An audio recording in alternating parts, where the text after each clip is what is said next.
Hello everyone, my name is James and today we'll be walking through the standard open procedure for a surgical cricothyroidotomy. Remember, when performing a surgical airway, there are 3 approved methods by the Committee of T-C. Whichever method you prefer, it is important that you remain proficient and you practice prior to performing this procedure on an actual casualty. Once the surgical cric is indicated, you will start by preparing your equipment. Inflate the bulb with 10 cc's of air, looking for any leaks.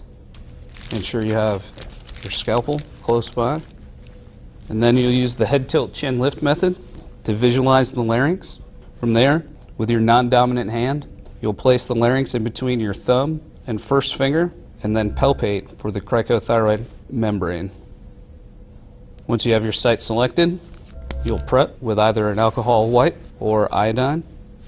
And again, stabilizing, this can move quite a bit. So you need to apply a little bit of pressure and make sure that the head is nice and extended. From here, we'll make a vertical incision from the top of the cricothyroid membrane to the bottom. And so, as you apply enough pressure, that skin will naturally fillet open, and then you'll be able to see the cricothyroid membrane. With that, you'll make a horizontal cut,